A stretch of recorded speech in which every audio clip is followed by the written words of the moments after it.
Prince Harry is set to return to the UK next month, and there are fresh hopes that the exiled Sussexes may finally reconcile with the royal family 4 years after moving to California.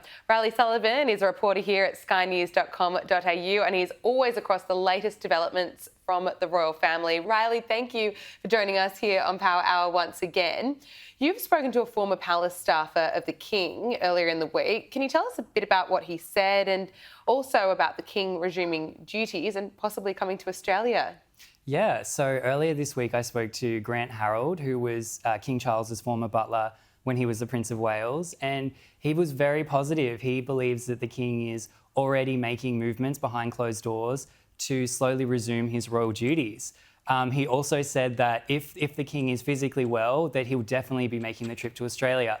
I found it really interesting. He said that the King is really a lot like his mother, Queen Elizabeth. He has that sense of duty, and I think that as long as his health's in a good condition, he's very eager to resume those big international trips. And I suppose if he was to come to Australia, do you know what events we might be seeing him at? Yeah, look, I mean, the King does a variety of traditions and events when he comes to Australia, official functions, but also ceremonial things. He can travel to regional places, he can turn a town into a city. There's a lot of special things that the monarch can do when they visit Australia. And I suppose indications that he will be coming is a good sign that his health may be at least stable or improving. Yeah, I think when I was on the show last week, I said that, you know, this is really the start of the King's reign. And I think for Charles, he has a lot to achieve. He's in his 70s. A lot of people in their 70s, they're slowing down. They're not looking to start a whole new sort of career in a sense. But no, I think the King has a lot to achieve. He wants to visit all of the Commonwealth realms. He wants to really make an impression.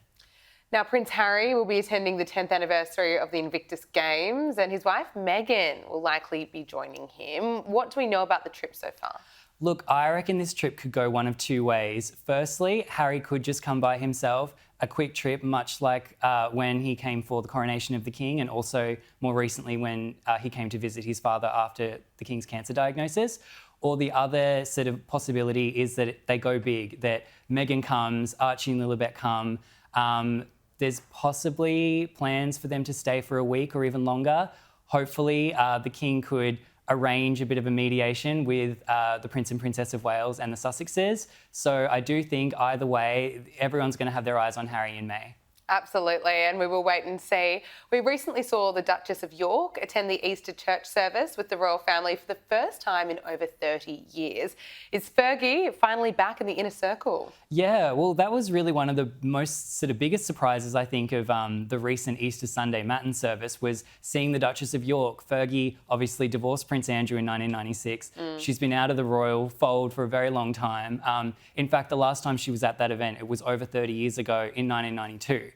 Bit before my time, but certainly, you know, she's a very big character. She's a little bit of a controversial figure herself, but the fact that the King has been able to bring his former sister-in-law back into the fold, I think just shows that Charles is a family man. And it was interesting when I was talking to Grant Harold earlier this week, he really emphasised that. He said that Charles is all about healing rifts. He doesn't want to be estranged from his son, and he appreciates those relationships. He's had a relationship with the Duchess of York preceding her marriage to Prince Andrew. They've known each other for over 40 years.